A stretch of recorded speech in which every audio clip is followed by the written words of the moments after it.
నమస్కారం. ఓం గం గణపతయే నమః. స్వర్ణలక్ష్మి నమస్తే అస్తు. పరబ్రహ్మ స్వరూపిణి రాజ్యం దేహి ధనం దేహి సర్వ కామాంచ దేహి మే. అందరికీ స్వర్ణలక్ష్మి అమ్మవారు ఎప్పుడు ప్రతి నిమిషం సంతోషంగా ఉండే విధంగా, చక్కగా నవ్వుతూ ఉండే విధంగా, ఆనందభరితంగా ఉండే విధంగా మనల్ని అనుగ్రహించాలని, అంతేకాకుండా మనందరికీ రాజ్యాధికారం ఉండే విధంగా అనుగ్రహించాలని, అమ్మవారు మనందరికీ సమృద్ధిగా ధనం ఇవ్వాలని, అంతేకాకుండా ప్రతి ఒక్కరికి వాళ్ళ మనసులో ఉన్న కోరిక తక్షణమే నెరవేర్చే విధంగా అమ్మవారికి మనకు ఆశీర్వాదం ఉండాలని చెప్పేసి కోరుకుంటూ ముందుకెళ్దాం. ఈ రోజు మనం చెప్పుకోబోయే విషయం ఏంటంటే, కుజుడు వచ్చేటప్పటికి మిథున రాశిలో ప్రవేశిస్తున్నాడు. ఆగస్టు 2వ తారీఖు నుంచి సెప్టెంబర్ 18th వరకు వాళ్ళు ఆ మిథున రాశిలోనే ఉండటం జరుగుతూ ఉంటుంది. తద్వారా 12 రాశుల వారికి చాలా విషయాల్లో అనేక రకాలైన మార్పులు చేర్పులు వచ్చే అవకాశం ఎక్కువగా ఉంటుంది. కొంతమంది అనుకూలంగా ఉంటుంది, కొంతమందికి వచ్చేటప్పుడు ప్రతికూలంగా ఉంటుంది, కొంతమందికి కొంచెం ఇబ్బంది పెట్టే విధంగా ఉంటుందని తెలుసుకోవాలి. కుజుడు వచ్చేటప్పటికి ధైర్యానికి, పరాక్రమానికి, హీరోయిజానికి సంబంధించిన గ్రహము. కుజుడు వచ్చేటప్పటికి ఎనర్జీ, స్ట్రెంగ్త్, ఇనిషియేటివ్ పనికి ముందుకెళ్లాలని దానికి సంబంధించిన గ్రహము. యంగర్ బ్రదర్స్ సిస్టర్స్ ఎవరుంటే వాళ్ళకి సంబంధించిన గ్రహం. అంతేకాకుండా మోస్ట్ ఇంపార్టెంట్, కుజుడును భూమి పుత్ర అంటారు. అంటే ల్యాండ్స్, ప్రాపర్టీస్, బిల్డింగ్, కన్స్ట్రక్షన్ వీటికి సంబంధించిన గ్రహం. కుజుడు వచ్చేటప్పటికి మిలిటరీ, పోలీస్, సైన్యాధ్యక్షుడు ఇలాంటి వాటికి సంబంధించి, వెపన్స్ కి సంబంధించిన గ్రహము. అలాగే కాకుండా కుజుడు వచ్చేటప్పటికి fire, heat, engineering, technology, force apply చేసే ఇట్లాంటి పనులన్నిటి కూడా కుజుడికి సంబంధించిన గ్రహం. ఇలాంటి కుజుడు మిథున రాశిలో 45 రోజులు సుమారు ఉండటం వల్ల మిగతా 12 రాశుల వరకు ఎలా ఉందో మనం చూద్దాం. నమస్కారం.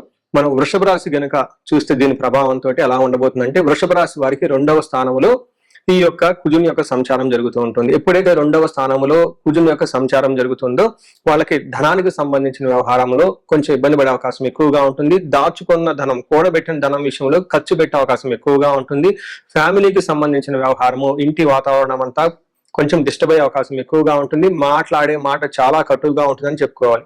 అలానే ఫుడ్స్ వచ్చేటప్పటికి ఈ టైంలో ఆల్కహాల్ తీసుకోవటం, బాగా పొల్లటి వస్తువులు తీసుకోవటం, బాగా స్టింజెంట్ గా ఉండే ఒక పదార్థాలు తీసుకునే అవకాశం ఎక్కువగా ఉంటుంది.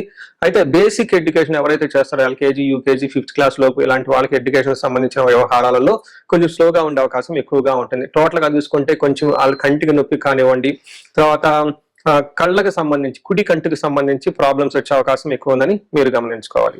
అయితే వృషభ రాశి వారికి మనకు సంస్కృతంలో మహర్షులు ఒక శ్లోకం కూడా చెప్తారు.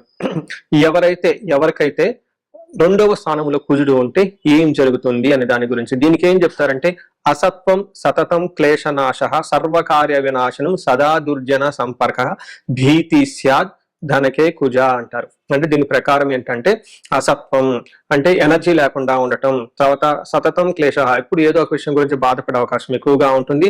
ముఖ్యంగా గుర్తుపెట్టుకోండి, సర్వకార్య వినాశనం, ఏదైనా కనుక పని చేస్తే అందులో ఆటంకాలు ఉంటాయని తెలుసుకోవాలి.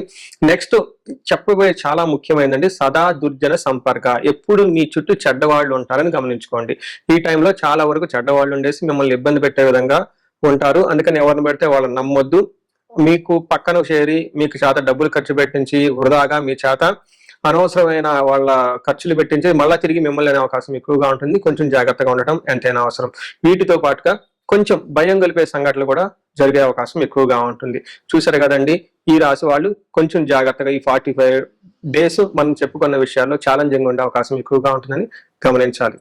మనం ఈ రాశి వారికి పరిహారాలు చూసుకుంటే, ఇందులో పరిహారాలు 2-3 రకాలుగా చెప్తానండి. ఒకటి సెల్ఫ్ రెమెడీస్, మీరు చెప్పుకునే పరిహారాలు చెప్తాను. 2వ పరిహారం మీరు గమనించుకుంటే, ఈ యొక్క శ్రావణ మాసాన్ని దృష్టిలో పెట్టుకొని ఈ శ్రావణ మాసాన్ని ఎలా సద్వినియోగం చేసుకోవాలో దాని గురించి పరిహారాలు చెప్తాను.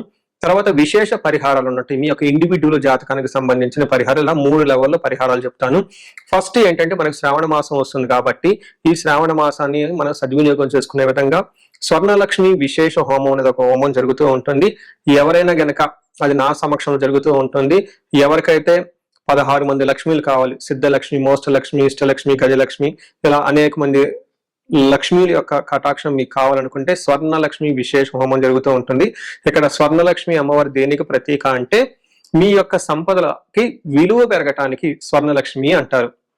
అంటే ఆల్రెడీ మనకు ఇల్లు ఉండొచ్చు, సంపాదన ఉండొచ్చు, పిల్లలు ఉండొచ్చు, అందరూ ఉండొచ్చు. అయితే వాటికి విలువ ఇంకా పెరగటానికి కావాల్సిన ఒక శక్తి అమ్మవారిని స్వర్ణలక్ష్మి అంటారు. ఈ యొక్క స్వర్ణలక్ష్మి విశేష పూజ చేయడం జరుగుతుంటుంది. అమ్మవారికి ఎంతో ఇష్టమైన తామర పూలతో ఈ యొక్క హోమం చేయటం జరుగుతుంటుంది. అమ్మవారికి ఇష్టమైన అనేక పుణ్య ద్రవ్యాలు మొత్తం ఈ పూజా సామాగ్రి వాడటం జరుగుతుంటుంది. ఇది అయిపోయిన తర్వాత ప్రతి ఒక్కరికి 3 వెండి కాయిన్స్ ఇవ్వడం జరుగుతుంటుంది. ఒకటి బీరువాలో పెట్టుకోవడానికి, ఒకటి మీ పర్సులో పెట్టుకోవడానికి, ఒకటి పారే నీళ్ళల్లో డ్రాప్ చేయడానికి. ఇలా ఒక కుబేర మూటని కూడా ఇవ్వటం కూడా జరుగుతూ ఉంటుంది. ఇది గ్రూప్ గా సామూహికంగా చేయడం జరుగుతూ ఉంటుంది. దీన్ని అందరూ సద్వినియోగం చేసుకోవాలని చెప్పేసి నేను కోరుకుంటున్నాను. నెక్స్ట్ రెమెడీస్, ఈ కుజుడికి సంబంధించిన ఇంట్లో చేసుకునే రెమెడీస్ ఏంటంటే, ఫస్ట్ కందులు 1 kg దానం ఇవ్వగలిగితే చాలా బాగుంటుంది. సుబ్రహ్మణ్యేశ్వర స్వామి భుజంగ స్తోత్రం చదివితే ఇంకా చాలా బాగుంటుంది. ఎవరైనా గనక ఇంకా ఆంజనేయ స్వామి గుడికి వెళ్ళి మంగళవారం గనక ఆకు పూజతో గనక పూజ చేయించగలిగితే ఇంకా బాగుంటుంది. ఇవి సెల్ఫ్ రెమెడీస్ అని చెప్పుకోవచ్చు.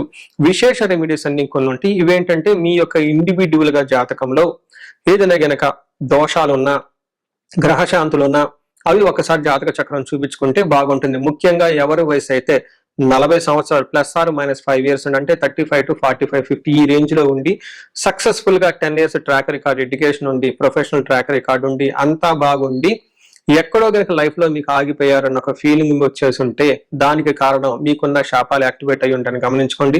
దానికి కారణం మీ యొక్క జాతక చక్రంలో ఉన్న గ్రహాల యొక్క చెడు యొక్క దోషాలు మీ మీద ఉందని గమనించుకోవాలి. ఇలా మీకు అనిపిస్తే ఒక్కసారి ఇండివిడ్యువల్ గా మీ యొక్క జాతక చక్రం చూపించుకొని తగు పరిహారాలు చేసుకోవాలని చెప్పేసి కోరుకుంటున్నాను. అందరూ ఇప్పుడు విధంగా స్వర్ణలక్ష్మి విశేష హోమంతో పాటు హెల్త్ బాగా లేకపోతే మృత్యుంజయ హోమము, ఆయుష హోమం చేయించుకోవటము, భార్యాభర్తలకు అన్యోన్యకి అన్యోన్య దాంపత్య పాశుపత హోమం చేయించుకోవటం, ఎలాంటి పరిష్కారాలను కానీ సరే రాహువుకి సంబంధించిన ఇలాంటివి ఉంటే చండీ హోమం చేయించుకోవటం చాలా ముఖ్యం అని చెప్పేసి నేను కోరుకుంటున్నాను. మీ అందరికి అష్టైశ్వర్యాలు కలగాలని, భోగభాగ్యాలు కలగాలని చెప్పేసి నేను కోరుకుంటున్నాను. నమస్కారం. మిథున రాశి వారికి ఈ చలనం యొక్క పరిస్థితి ఎలా ఉండబోతుందంటే, వీళ్ళకి వాళ్ళ యొక్క జన్మ రాశిలోకే కుజుడు వస్తూ ఉన్నాడు. ఎప్పుడైతే కుజుడు జన్మరాశికి వచ్చారో అది అంత మంచిది కాదని మనకి శాస్త్రాలు వివరిస్తూ ఉన్నారు. కొంచెం జాగ్రత్తగా ఉండవలసిన టైం అని గమనించాలి. ఇందులో భాగంగా ఏ విధంగా వీళ్ళకి కొంచెం ప్రాబ్లం వచ్చే అవకాశం ఉంటుందంటే, మోస్ట్ ఇంపార్టెంట్ గా శారీరకంగా కొంచెం ప్రాబ్లం వచ్చే అవకాశం ఉంటుంది. అంటే శరీరం హీట్ కావటం, లేదంటే ఎండిపోయినట్లు ఉండటం, లేదంటే శరీరానికి సంబంధించిన బ్లడ్ లో కానీ లేదంటే వైరల్ ఫీవర్ ఇలాంటివి వచ్చే అవకాశం ఎక్కువగా ఉంటుంది. నెక్స్ట్ హెల్త్ వైటాలిటీ, హెల్త్ వచ్చేటప్పుడు కొంచెం అప్సెట్ అయ్యే అవకాశం ఎక్కువగా ఉంటుంది. నెక్స్ట్ పర్సనాలిటీ అండ్ క్యారెక్టర్ కొంచెం కోపంగా ఉండటం, తర్వాత చిన్న వాటికి గట్టిగా అరవటం, బ్యాడ్ లాంగ్వేజ్ మాట్లాడటం, ఇవన్నీ వచ్చే అవకాశం ఎక్కువగా ఉంటుంది. అపీరెన్స్ వచ్చేటప్పటికి కొంచెం శరీరం అంతా అలిసిపోయినట్లు ఉండే అవకాశం ఎక్కువగా ఉంటుంది.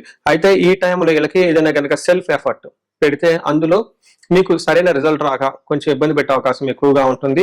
ఓవరాల్ గా చూసుకుంటే ఈ రాశి వాళ్ళకి కొంచెం ఇబ్బంది పడే పరిస్థితి ఉందని మీరు గమనించుకోవాలి. దీంట్లో భాగంగా కుజుడు ఫస్ట్ హౌస్ లో ఉంటే మన సంస్కృతిలో మహర్షులు ఏం చెప్తారంటే, జ్వరం ఖడ్గవ్రణం చైవ బంధు భార్య విరోధకృత్ చంద్రరాశిగతో యక్ష రాక్షస పీడనం అంటారు. మన మహర్షులు సంస్కృతంలో దీని ప్రకారంగా చెప్పారు. దీని ఉద్దేశం ఏంటంటే, ఈ రాశులు ఎప్పుడైతే జన్మరాశిలో ప్రవేశిస్తారో శారీరకంగా జ్వరం వచ్చే అవకాశం ఎక్కువగా ఉంటుంది. ఖడ్గవ్రణం, షార్ప్ వెపన్స్ గాయాలయ్యే అవకాశం ఎక్కువగా ఉంటుంది. మీ బ్లడ్ మీరే కళ్ళు చూసుకునే అవకాశం ఎక్కువగా ఉంటుంది. భార్యతోటి, బంధువులతోటి గొడవలు వచ్చే అవకాశం ఉంటుంది. అంతేకాకుండా యక్ష రాక్షస పీడనం అంటారు. అంటే తెలవకుండా మీకు ఏదో ఒక ప్రాబ్లంతో బాధపడుతూ ఉంటారు, హాస్పిటల్స్కి వెళ్తూ ఉంటారు, కానీ పెద్ద ప్రాబ్లమ్స్ ఏమి ఉండవు, కానీ బాగా సఫర్ అవుతూ ఉంటారు. దానికి రీజన్ అయితే పెద్ద రీజన్లు అయితే ఏమో ఉండవు. సడన్ గా జ్వరాలు అవన్నీ వచ్చి హాస్పిటల్స్కి వెళ్ళే అవకాశం ఎక్కువగా ఉంటుంది. అంతేకాకుండా ఈ టైంలో స్టమక్ పెయిన్స్, చాలా మందికి కడుపు నొప్పులు వచ్చే అవకాశం ఎక్కువగా ఉంటుంది. ఎనిమిలు ఉంటే, శత్రువులు ఉంటే బాధపడే అవకాశం ఎక్కువగా ఉంటుంది అని గమనించుకోవాలి. సో చూసారు కదండి, కుజుడు ఈ రాశిలో ఉండటం చేత కొంచెం జాగ్రత్తగా ఉండవలసిన అవసరం ఎంత ఉందని గమనించాలి.